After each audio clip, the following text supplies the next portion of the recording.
What's going on over at the ABC with anti-Semitism? They keep putting out all this Jew-hating garbage, then deleting it when they inevitably get rinsed. First they deleted a Triple J segment that played the song Long Live Palestine.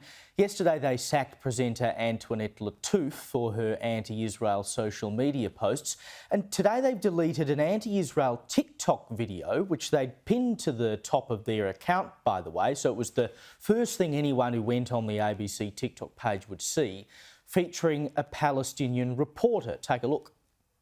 Do you notice anything about this fridge? There's no Coke, Fanta or Sprite, and that's a very deliberate choice. Oz is one of many people taking part in the Palestinian-led boycott divestment scheme, which is a movement that lists brands that supporters of Palestinians are discouraged from buying from because they have some sort of tie to Israel, according to BDS. So it's hard to tell how much of a financial impact this movement makes on brands, but organisers say changing sentiment among customers is powerful in itself. Joining us now is Sophie Elsworth, media writer for The Australian. Sophie, you've reported on all of this today. This video in particular, it's not just saying, you could potentially boycott people who are involved with the upper echelons of the Israeli government. They're literally saying, go and boycott anything that has anything to do with Israel. Now, if you did that, you'd basically be living in a tent because so much technology comes out of Israel. But why is this, or it was at least, the top story on their TikTok?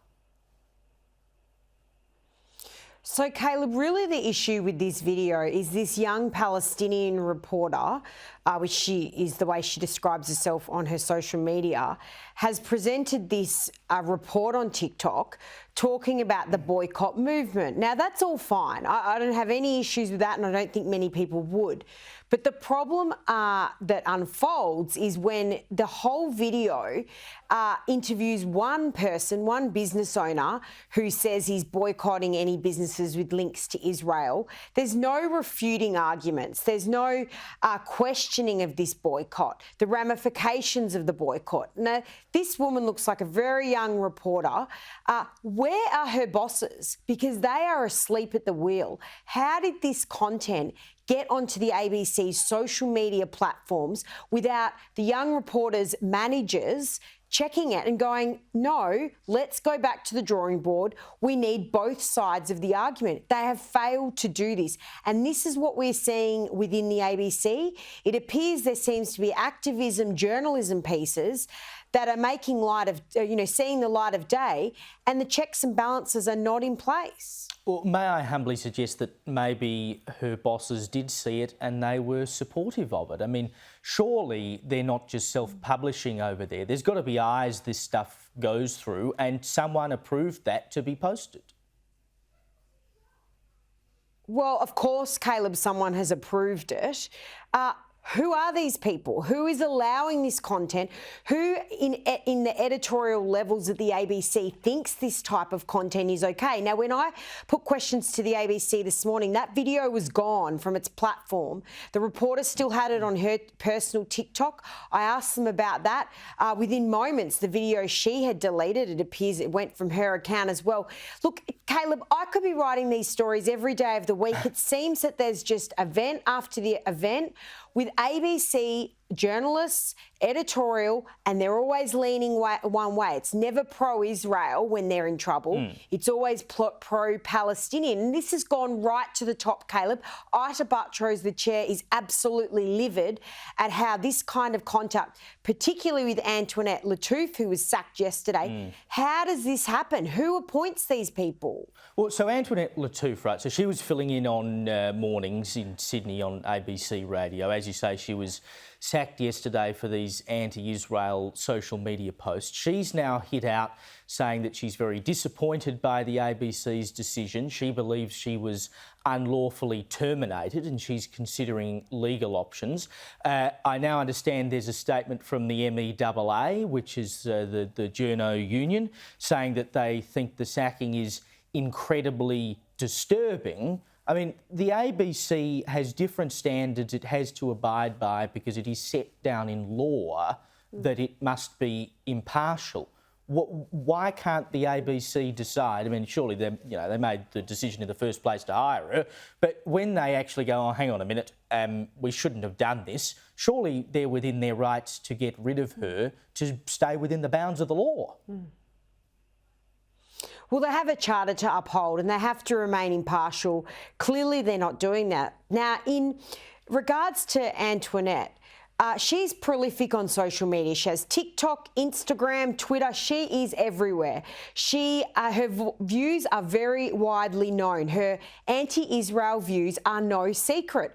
So my question is, who in the ABC decided it would be a good idea to appoint her as a fill-in radio presenter? Because within 2-3 shifts of her being on air, she was sacked. Now, again, management asleep at the wheel. Antoinette has voiced her views for months about Israel. Very anti-Israel views. She's questioned the Gas the Jews video, the authenticity. She's widely known for this. Caleb, how are management appointing people with these views and thinking it's okay? And then, of course, look what they have now. A giant mess. They've got the union involved. They've got the House committee involved. What a disaster for the ABC yet again. Again, I reckon these people get appointed and these stories go up. They're allowed to do them because management agrees with it. They endorse it. Now, when you get a public backlash and perhaps it goes up the chain to Arta Buttrose, the chairwoman, she comes knocking and says, well, what are you doing here? But the lay staff and the middle management, I suspect, are all on board with it. It's probably those middle managers who need to be brought into line. Well, Caleb, there are definitely people I've spoken to internally at the ABC who are scratching their heads that how did this happen with Antoinette Lattouf? Now, not everyone in the ABC, believe it or not, is all skewed to the left and think this is okay. In fact, there's a lot of people contacting me quite appalled with what is going on within the ABC, but they're too scared to speak up. So the ABC has a giant mess on its hand, but the managers appear to not be enforcing this charter and making sure that the editorial content is fair and balanced, Caleb. Well, heck, when they did the report into their voice coverage, they found they'd had, more than 50% of the voices or people they'd had on were pro-voice, and they thought that was balance. Anyway, that's the ABC for you. While I've got you, why don't you run me through some of the biggest media stories of the year? It's certainly been a hell of a year, Sophie. Hell of a year, Caleb. Look, a couple that came to mind. The release of Cheng Lei and now our colleague at Sky News. This was just a remarkable turn of events. This poor woman who was in prison for 3 years, released back home to her family, working here at Sky News.